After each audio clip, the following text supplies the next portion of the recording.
We don't have to elaborate on the fact that high school is a bizarre place, filled with really bizarre people who like and do bizarre things. But looking back at that era, there is not a single thing in high school that was more absurd than gym class. What the hell was gym class even about? Starting with the teachers themselves. PE teachers got mad when we wanted to play basketball or football instead of some unknown sport only played by 6 people worldwide, some sport called West Malaysian nutsack ball. What the fuck? Apart from the fact that 60% of the class didn't want to be there in the first place, especially not when West Malaysian nutsack ball was a part of the agenda, another 20% always acted like they just broke their foot in the school hallway or magically forgot their gym clothes. I vividly remember how gym class was subdivided into the ones that were allergic to doing sports, losers, and the tryhards who used to play their brains out,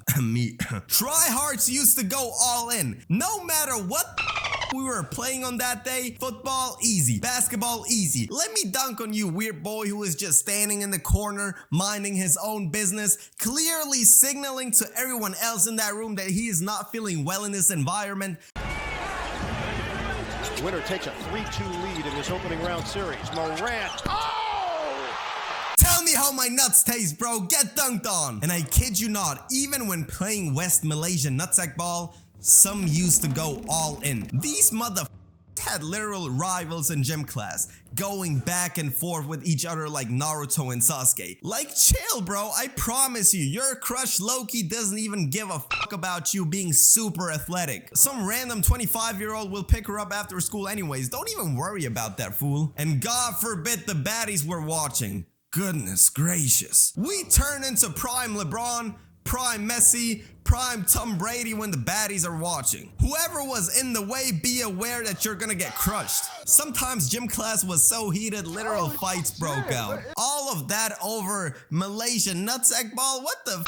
I've literally seen motherfuckers choking each other right in front of my eyes over West Malaysian nutsack ball. And don't even get me started on the poor souls that couldn't swim. Whenever we had swim classes, we always had one motherfucker who was fighting with the water instead of swimming. These people were damn near lowering the water levels of the pool the way they were chugging down all of that water. And no one was trying to help them either. PE teachers were just standing there saying some shit like, "Just swing your arms, you got this."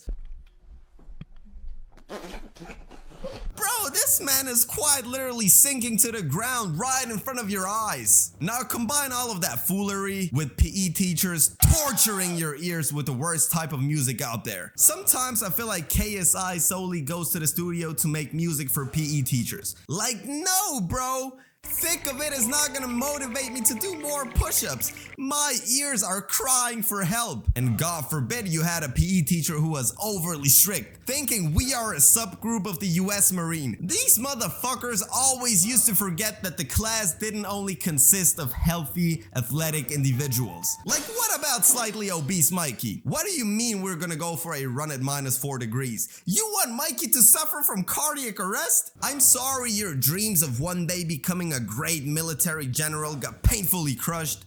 But come on, bro. Stop torturing my boy Mikey. You are embarrassing him. As if Mikey ain't suffering enough already.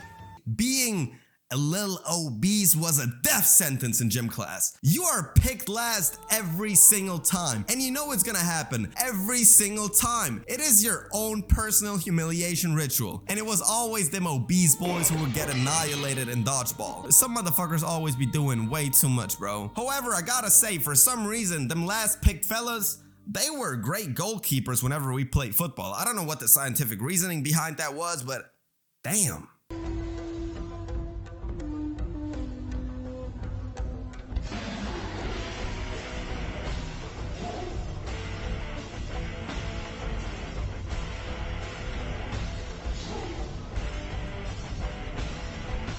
Prime Buffon. And looking back at this whole absurdity, how did we just put on some deodorant and called it a day? We really sat there in chemistry class afterwards smelling crazy, skin being all sticky from all that sweat. What the f was that even about? No wonder I developed severe acne, bro. I wish I had known about Teach Hanley back in the day. Teach Hanley is great. Again, I'm a straightforward guy. I don't have extensive knowledge about all the ins and outs of skincare. You know, I'm a simple man. Teach Hanley comes in clutch big time. Everything you get is portioned in a way for you to carry your skin products wherever you might need them. They are perfectly portioned to last the whole month, and once that month is over, Teach Hanley automatically sends you the next package. That, by the way, comes with perfectly detailed descriptions of when to use what, so you won't have to worry about that. Their products are so handy, you can even take them to school. No more sweaty, acne-prone skin after PE class, bro. They offer various subscription models based on what your skin needs.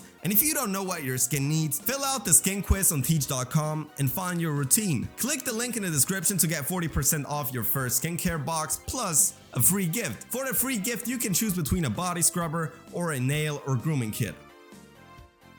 I would even go as far as saying that PE is one of the most important subjects school has to offer. Just the way it is executed most of the time is just not it. And don't think I forgot about the worst part of gym class.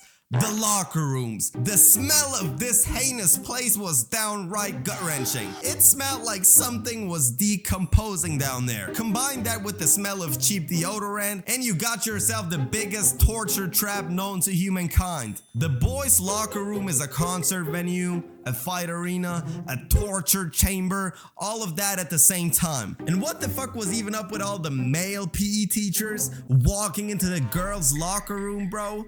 Don't you have a wife and kid waiting for you at home? What even happened to shame? And even worse than these motherfuckers checking out the girls' locker room was them playing in a team. These motherfuckers were so OP, it was not fair. Now let me quickly tell you the worst gym class story I have ever witnessed with my own eyes. One day we were playing a baseball-ish type of game that was so absurd I can't even describe it without using pictures. The game consisted of two teams. Team 1 had a guy who had to throw the baseball to the guy who had to swing the baseball bat from Team 2. Team 2 was standing in the corner waiting for their teammate to hit the baseball, and once he hit the baseball, they had to run a whole entire lap.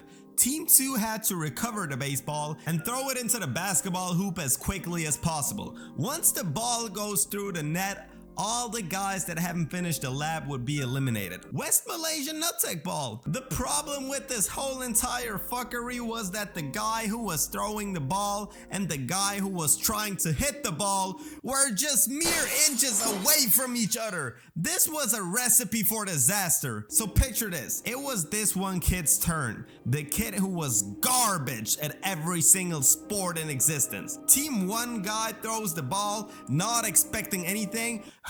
But Team 2 ball hitter hits the ball so hard, a baseball was never hit so hard by a baseball bat. The baseball directly flew into the other guy's eye, turning him into Fetty Wap, knocking him out right there on the spot. What the fuck did you expect, PE teacher? The PE teacher started panicking, saying some shit like, "This has never happened in my whole entire career, fuck." Team 1 ball thrower almost lost his eye, by the way.